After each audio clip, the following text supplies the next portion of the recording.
welcome everyone to the 30-minute Midas touch from beautiful Dyersburg, Tennessee at the Herb Welsh Wrestleplex. Now, here is pound for pound and inch for inch, the best of the best in professional wrestling today. A wrestling genius worth his weight in gold. The Golden Boy, Greg Anthony. Ladies and gentlemen, welcome to the 30-minute Midas touch. I am your host, the Golden Boy, Greg Anthony, and with me, as always, is my co-host, the Mega Maniac, Mark Tipton. The Mega Maniac. Okay. Once again, a very appropriate moniker to give me, and I appreciate it as always. I do like it. It is appropriate. I'm kind of going back and forth on this one. I will admit I'm kind of saying thoughts, but I appreciate it because the subject of this week's 30-minute Midas Touch podcast deals with a certain Wrestlemania. Now, those of you in the audience may know that it was recently revealed that this year's SummerSlam is going to take place at Allegiant Stadium in Las Vegas, Nevada. And that kind of, jogged the memory a little bit, and we were thinking about what one of the memorable events that occurred in Las Vegas, Nevada, was a certain WrestleMania, or infamous, depending on your point of view, was WrestleMania 9. Yeah, and before we get started, it's over 100 degrees in the Herb Welch Wrestleplex today. So we've got a fan going, so if you hear that, it's something in the buzzing in the background, that's what it is. But yeah, back to the subject. WrestleMania 9, and like you said, it's infamous in the fact that a lot of people, and I'm not going to say everyone, but a lot of people consider WrestleMania 9 to be the worst WrestleMania. I would be one of those people. He would be one of those people. I'm going to play devil's advocate to you today. Oh, very good. On some of that, but let's get started. Let's just run down the card and kind of. Well, okay. First thing I want to talk about is. This was actually Jim Ross's first. You beat me to it. Jim Ross's first WrestleMania, yes. And obviously he became a huge focal point of the WWE and the announce team and things like that. And this was his first foray into sports entertainment before he was good old JR. And then of course we've got Bobby Heenan coming out on the camel. Yes, backwards. Yes. Which it was supposed to be, he's supposed to be a Macho Man spot. He's supposed to be on the sedan that Macho Man was coming out on. Being carried to the ring. With the Vestal Virgins. Yes. I liked how they used the Vestal Virgins. Yeah, they mentioned that several times. Times. Yes. So, yeah, that's how kind of we got started. So what's the first match, Mark Tipton? All right, and I will get this out of my system quickly. This event took place at Caesar's Palace. So someone in their infinite wisdom, for those of you who have not seen WrestleMania 9, someone in their infinite wisdom in the WWE hierarchy decided it'd be wise to play with the Caesars theme. And so my first viewing of Jim Ross, someone who I've mentioned I have great respect for and had followed through his announcing career, I saw his debut with the WWE. He was introduced by the great Gorilla Monsoon. I saw him appear at ringside in a toga, which for me was kind of like when Dusty Rhodes appeared in the polka dots. Here we are again. And we also got to see my favorite ring announcer, Fincus Maximus. Right. But let's set that aside. It was a theme. They were going with it. But that is why, Jim Ross is in a toga. Fincus Maximus, etc. Bobby Heenan in a toga, coming in backwards on a camel. All right. In any event, you go with it. And the first match, which I thought was a good way to start the show, the beginning match of the night featured Shawn Michaels, the Heartbreak Kid, as the Intercontinental Champion, taking on Tatanka. Now, it is significant to note that at ringside, Luna Vachon and the great Sherry Martel were at ringside for this, and they did play a role throughout the match. And I'll just let you see, did you have any thoughts on that one in particular? Yeah, this was, Shawn had obviously was part of the Rockers for several years, and then he entered into the singles, ranks with the Heartbreak Kid and things like that. And this was the, this is WrestleMania 9. At WrestleMania 7, or excuse me, WrestleMania 8, he had opened the show with Tito Santana. So we're kind of following a trend here. Like I used to like how WWE used to prime guys. You understand? Like maybe it was first match, then you kind of work yourself way up the card, Intercontinental Champion, you understand? And eventually, if you had the right stuff, you would become the WWF Heavyweight Champion. So this is kind of them priming Shawn Michaels, and this is actually the beginning of Mr. WrestleMania because, I mean, they win. I mean, I've always liked Tatanka's work. Yes. I thought he was a very good, an athletic version of the Indian characters that we were used to seeing up to that point. And then Shawn Michaels, of course, was at his no, I wouldn't say at his best because I think his best was actually after 2002. I agree with that, by the way. Yeah, so. But he was definitely Shawn Michaels is always good. I've very rarely ever seen a bad Shawn Michaels match. Oh no! Inside the ring, he can do anything you want to do inside the ring. And when I see him come to the ring, I know I'm going to get a quality match, generally speaking. Yep. And they had a really unique finish one. This one was, Shawn pulled the ref out and got disqualified. But then as soon as he pulled him out, he got back in. Tatanka gave him his finish, the Samoan drop. Yes. Which they sadly called, I believe, the Trail of Tears is actually what the name of the finish was. I wish they had rethought that, but yes. But so he had his finish and had Shawn beat, but then the referee DQ'd it because he got pulled out. So, and like I said, that was a really good match, really good way to open the show. Right. And it kind of gave you a foreshadow of the kind of. Well, I want to thank you for bringing up the way that match ended, because it seemed to be a theme for me throughout the show. Yeah. And I guess we'll move ahead to the next one. Sure. The next match, for those of us who also enjoy WCW, this was a tag match that featured the team known as the Head Shrinkers, which, to me, I see the Samoan SWAT team. Right. And they were taking on the Steiner brothers. And I thought it was a pretty quality tag team match. How did you feel? Yeah, absolutely. And and this is kind of where I want to go with this anyway, was as bad as you may think this show is, I think we can agree that at least we're getting good versus evil. At least we're getting shine, heat, comeback finish.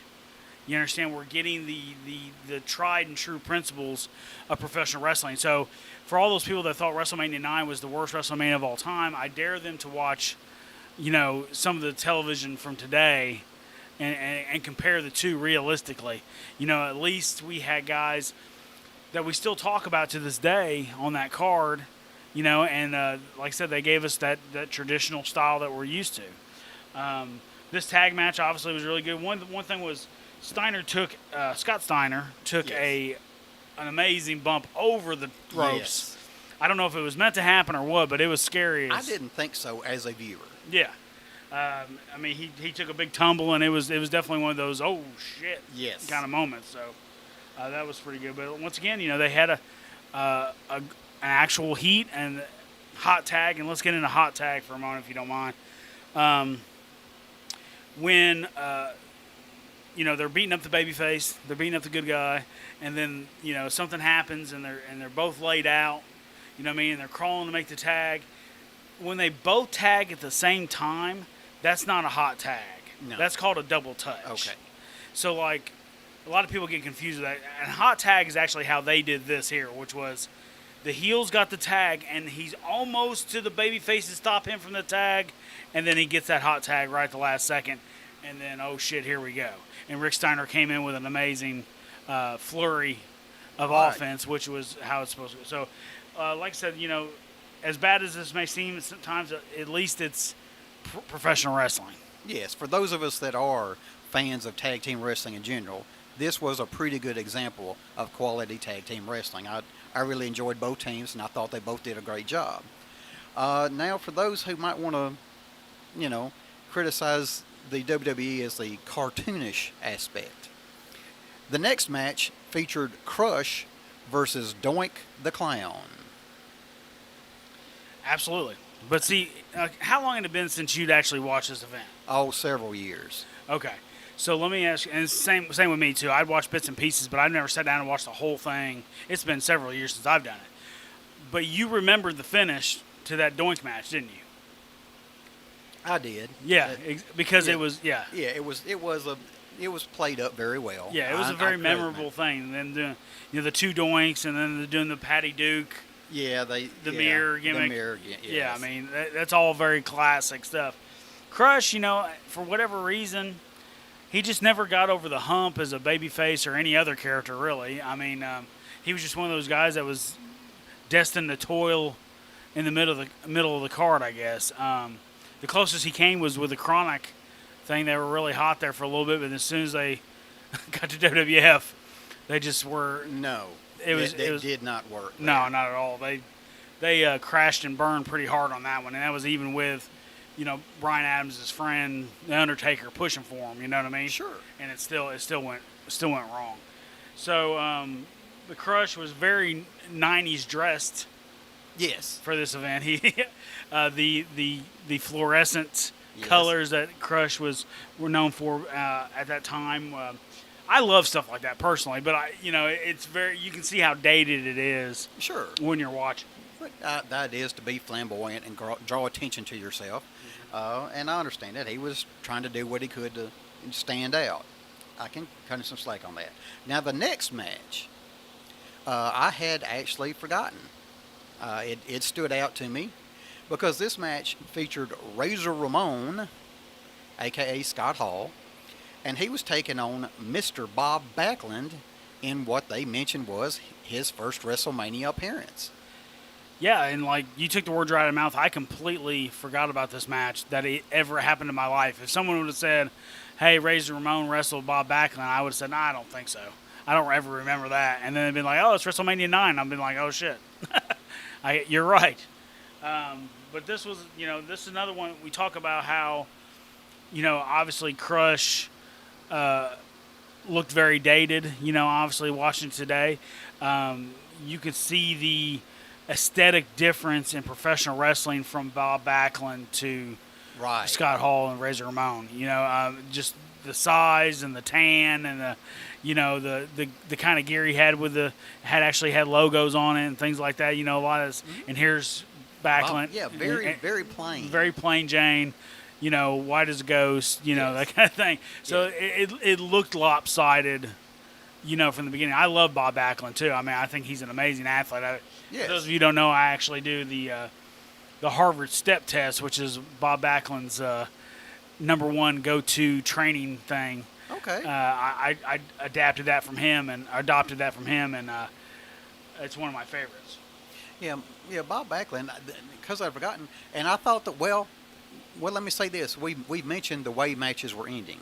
This is the ending of this match caught my attention, and I really liked this one. It kind of stood out to me because you had Razor Ramon and Bob Backlund known as a technician, more or less, and you had Razor Ramon beat him with an inside cradle, small package, however you kind of rolled him up. Yeah, and I think this was the only clean finish on the show. I would tend to agree. Let me look at my.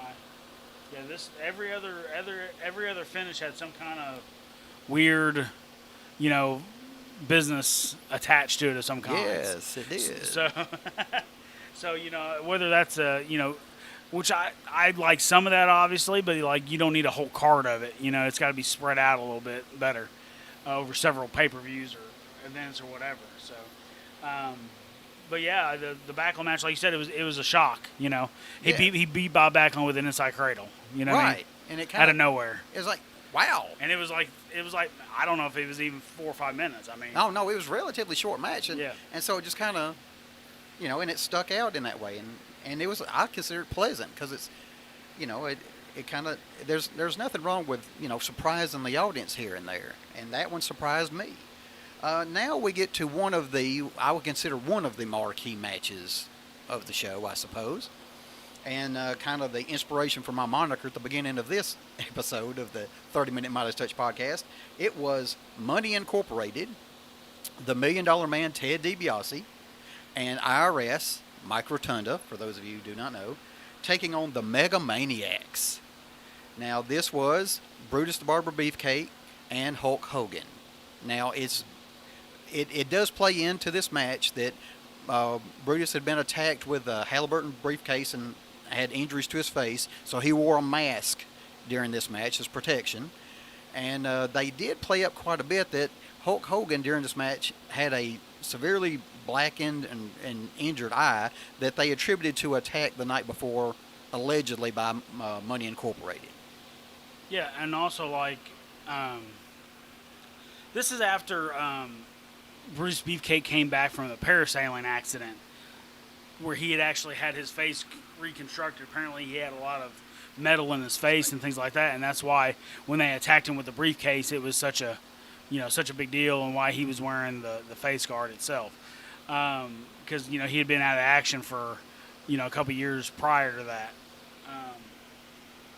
Then like you said with Hogan's eye, and this is one of the things we're kind of get into here in a little bit, because I think it, the story, this Hogan tells the story that it actually happened jet skiing.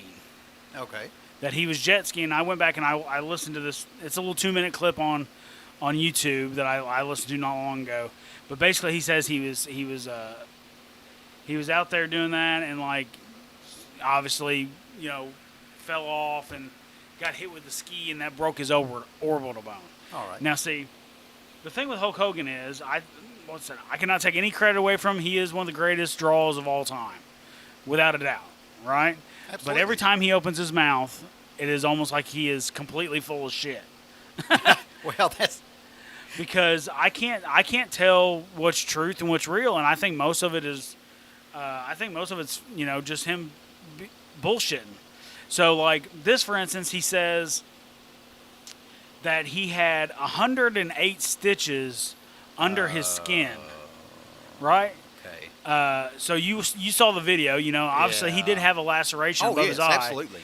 But it wasn't 108 stitches. No. And then he said that he broke his orbital bone, and he said he broke his under his eye. So if he broke under his eye, like you saw the video yourself, if he broke under his eye, it would be completely swollen. It supposedly happened the day before. You know what I mean? It would be immensely swollen. I've known guys that have had their orbital bone broken matches. Sure. And they, it was a very scary situation for them, and they weren't able to do anything the next day, let alone the stuff that Hogan ended up doing in this match. Absolutely. Yeah. Another theory we're going to get into is the theory that, and this is the one I heard for years, was that Randy Savage punched Hulk Hogan the night before, and that's where the black eye came from. Okay. Now, that's not one I actually knew. Yeah. So, and of course, that one, in the thing where that's why they asked Hogan in this interview, like, did Macho Man punch you in the eye? And that's where he came up with all this. And he basically said, no. What happened was, I had this accident. I went to the show, and then like the commissioner, the state commissioner, the athletic commissioner at the show, I told him, hey, we're doing this angle where Randy Savage jumped me in a parking lot, so all this is fake, so don't freak out, so because he was afraid they wouldn't let him wrestle. Okay. Right. Once again, where this starts to fall apart for Hulk Hogan is if you're going to tell the commissioner that you're running an angle, right? Yes. Why would you tell him you're running an angle with another babyface? Exactly. If you're going to tell him an angle, why not just tell him the money? Right. What you said on the air. What they end up saying on the air. Why won't you just sell that? Right. Because the commissioner could have heard that and went back. Well, who did it? Was it that one or? Right. I thought it was this. Lay it off on the heel. Yeah, exactly. So, to me, that combined with, if you really listen really closely to the commentary on this match, keep in mind, like, okay, Randy Savage punched Hulk Hogan, and then listen to this commentary, and you hear all these little Easter eggs. Bobby the Brain and Savage and Ross are kind of all just dropping little things, little almost like little jabs at Hogan the entire time. I think I may go watch that again with this With this in information. mind, yeah. So, like I said, the match itself was great. Like I've always, Ted DiBiase is one of my favorites of all time, Yes. and Mike Rotunda as IRS is one of the most underrated guys in the history of our business because not everybody has to be Ric Flair. Not No. everyone has to be Hulk Hogan. Not everybody has to be The Rock or Stone Cold Steve Austin. You need serviceable, utility guys that can do whatever you want them to do and are always going to have good matches. Right. And Mike Rotunda was absolutely that. He could lead just about anybody Sure. through anything. And this is a case of Brutus Beefcake. Brutus Beefcake looked like $1 million in this match Yes. because he had Ted DiBiase and Mike Rotunda to work with. Absolutely. And Mike Rotunda, even, he had a very long and I would say successful career. Certainly, he was never considered the main eventer, as you mentioned, but he certainly had a long, successful career, and I always appreciate him. Whether it's the Varsity Club in WCW, to anything, whatever he was given, he made the most out of. All right, and that background is very interesting to me. I may want to go back and watch that again. Also, I want to point out too, this match also had a true hot tag, like we were Okay. talking about, and that's what I'm Yes. saying. Like, we're still professional wrestling right Right. here, and still I to see. me is better than all the Okay. shit we're having to deal with nowadays. Okay.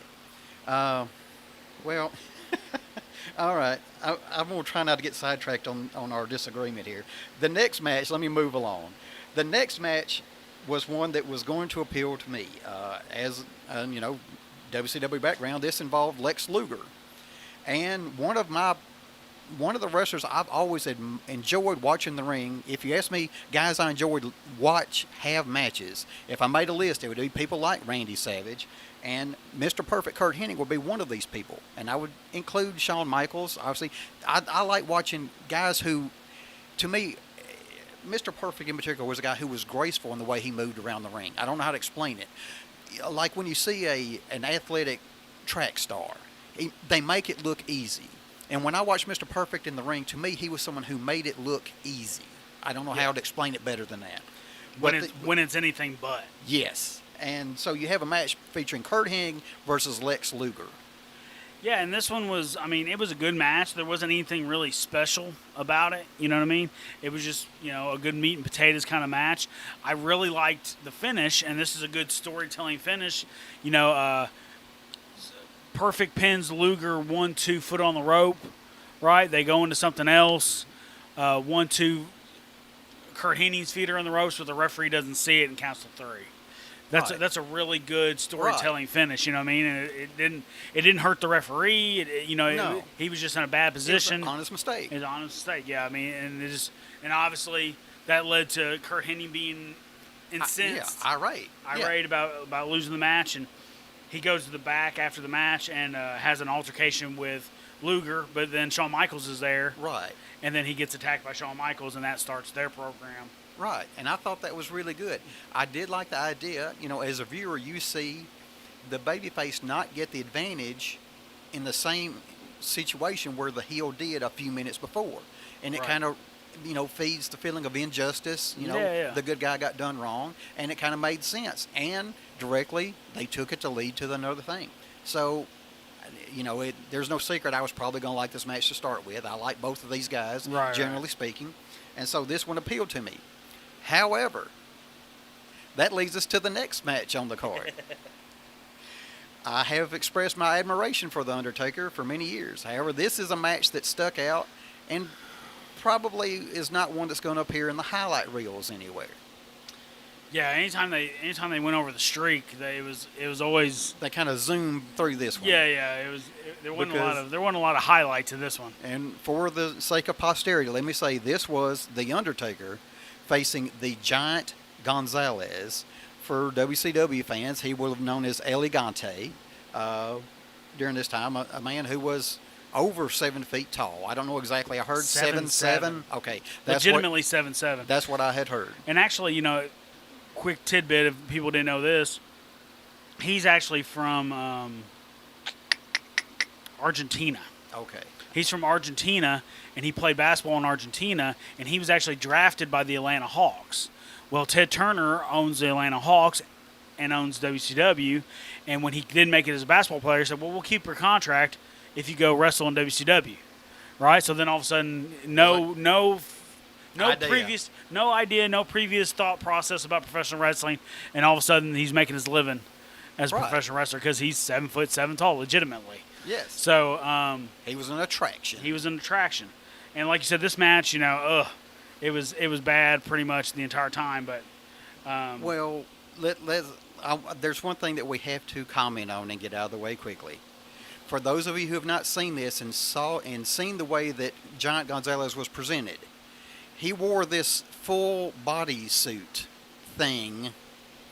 You had a guy that was 7'7", but you put him in this suit. It was kind of airbrush painted on muscles and whatnot with hair in strategic locations, I guess. yeah, it was almost like a Yeti kind of. Yeah. Like a Sasquatch Yeti kind of vibe. I don't know what they were trying to go for there, but And I didn't understand how they aren't supposed to react seriously to this individual. right. But did you have any comments on the match itself? No, it also followed the trend of the night of having very odd finishes. You know what I mean? Every finish had some kind of weird business to it, and this is no different.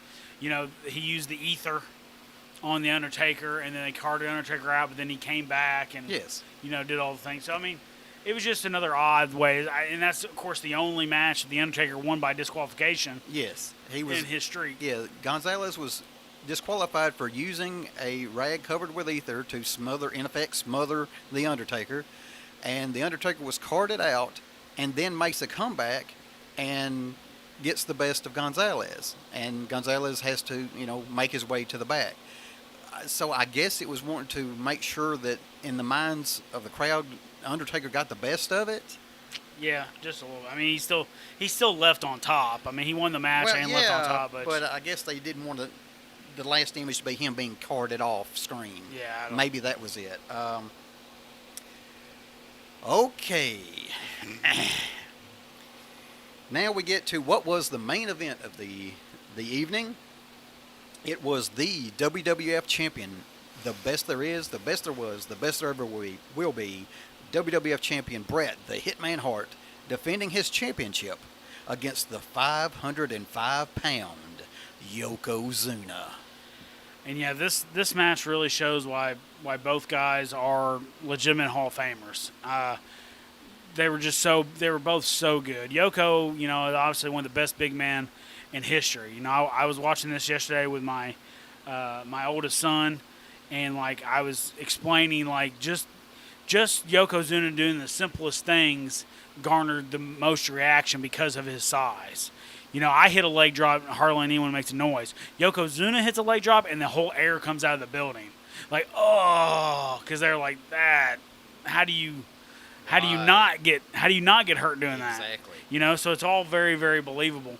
But they were really good at, Bret's always been really good at figuring out ways to still create that thing where, yes, he's the underdog, but yeah, he's still got that fighting chance. Right. One of the cool things was he had, I think Yoko went to step outside the ring, but he caught him, and he fell backwards, and his leg got caught in the rope for a minute, and that allowed Bret to kind of shine a little bit. Right. It reminded me of some things they would do with Andre from time to time. When he fell into in this case, his ankle or lower leg anyway was tied between the ropes, and so he was on his back, and it allowed Bret to really take advantage and go to work and deliver his second rope elbow and the things he did routinely and really get the best of it. And it made a lot of sense as a watcher. Hey, he's done something to kind of take away the size advantage that Yokozuna has over everyone, and really it was logical, way to let Bret have a part of the match.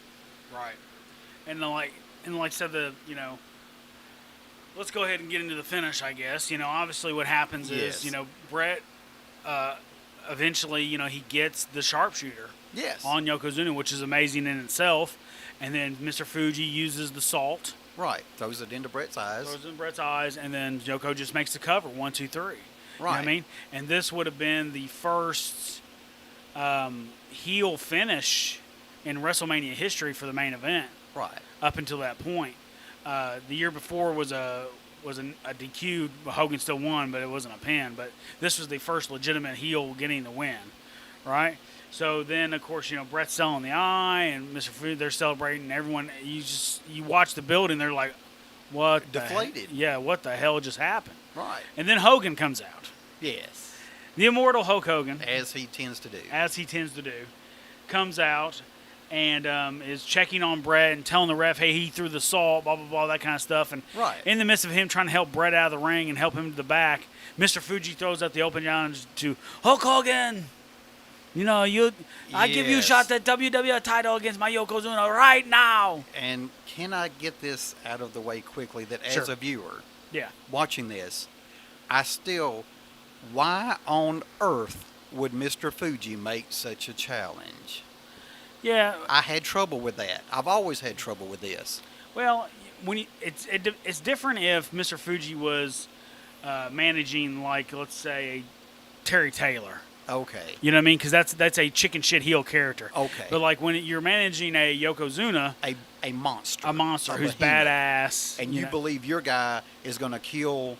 Yeah. And now Mr. Fuji been a long time part of the WWF. All right, I'm kind of feeling the rationalization here. Yeah. He's had numerous run-ins with Hogan's over the years, and I've got this monster, and I've got a chance to get even with this guy at WrestleMania. Yeah. Okay. So then, like you said, he made the challenge. Hogan kind of looks, and Brett gives him the okay, like, yeah, go ahead, go do it. Because he's still selling the eyes and he can't do anything. And Hogan gets in there, and of course they go to throw the salt again. Right. But he ducks and hits Yoko, clothesline, leg drop.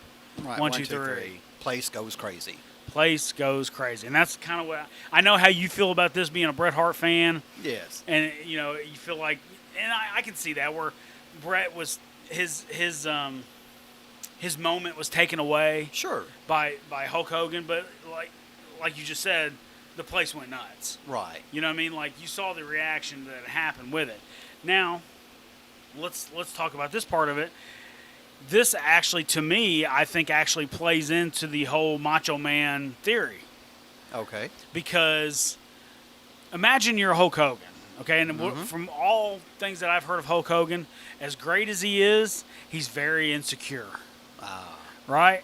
So, like, you're Hulk Hogan, you're one of the greatest draws of all time, but Randy Savage punked you out, knocked you in your eye, blacked it for the whole world to see, and the entire locker room knows Right. that you got had. Right. The locker room would know what happened. Yeah, the locker room would know what happened, right? Word travels quickly. Telephone, telegraph, tell a wrestler. Yes, Yeah. there you go. So to me, this kind of would play into that, like him going, well, I think I should win the title tonight, just to rub it in everyone's face that he had that kind of stroke. They go, I'll just leave, or And Hulk Hogan always had stroke. Always had stroke. So to me, like I really think that it was a very ego-driven thing. Would have been just as good as if Bret had won initially. Maybe. We don't know, but they had a really good main event match. You Right. know, so a main event caliber match for WrestleMania. So I don't think they were disappointed in that sense. All right. Well, just when I see this was Hulk Hogan, to me being Hulk Hogan, he always seemed to find a way to turn everything to the ultimate benefit being for Hulk Hogan. Yeah. He's his own best self-promoter. And that's why I won't say the way you said about when Hulk Hogan speaks. I say I take it with a grain of salt. Oh yeah, I take it more with a grain, more like a cup of salt. I guess I don't know how we're doing on time, but I will say that I want to get. You've mentioned how many people view this, view the show as a whole, and viewing it as the worst WrestleMania. Let me just get out. There have been a couple matches in particular, the Giant Gonzalez and the other things that I did not like. But you've mentioned several times the thing that aggravates me the most, and that was the way the matches ended. And here's what bothers me about that. Seeing that from a week-to-week show, say on a Raw, SmackDown, or let's say, and hey, we're in the Memphis area, the finishes of this match reminded me a great deal of the finishes I would see on Saturday morning on Memphis television from time to time. But those matches were intended to get you to the Mid-South Coliseum match. Yeah. And when I see a WrestleMania, as someone who bought more than his fair share of pay-per-views in his day, when I get to a WrestleMania, I want to see WrestleMania as the end goal. I want to see, and when I see time and time again I've heard it described as 50-50 booking, or however you want. I've heard those terminologies, but when I see these unclear finishes over and over again at WrestleMania, I find it very dissatisfying as a customer. Yeah, because like you said, WrestleMania should be, and you can't end every angle at WrestleMania. I understand. You understand? So there has to be a little bit of business here and there, but like you said, you're doing that stuff to eventually get to the blow off, whatever, right? So your goal is to progress some of it, but then end some of it too, and then create new whatevers, right? So like you said, this match was just, it was almost like a glorified, television taping. Yeah. Like a glorified Raw, just because of the finishes we were given. They were all screwy finishes that kind of led somewhere else, after this. So yeah, I absolutely agree. But like you said, time-wise, we are at 35 minutes. So okay. But thank you for letting me get that in. I hope that, if you, Mark Tipton, I hope that even though you may think WrestleMania 9 is one of the worst WrestleManias of all time, if not the worst, at least you can appreciate the fact that it's still professional wrestling. Yes, it was professional wrestling. There were still hot tags. There were still comebacks. There were still good versus evil. Exactly. That kind of thing. So it's always good to see professional wrestling. And that's kind of why I wanted to go over this today, too, is kind of prove that point. So, for myself, the Golden Boy Greg Anthony, and my co-host, the Mega Maniac, Mark Tipton, thank you and goodbye.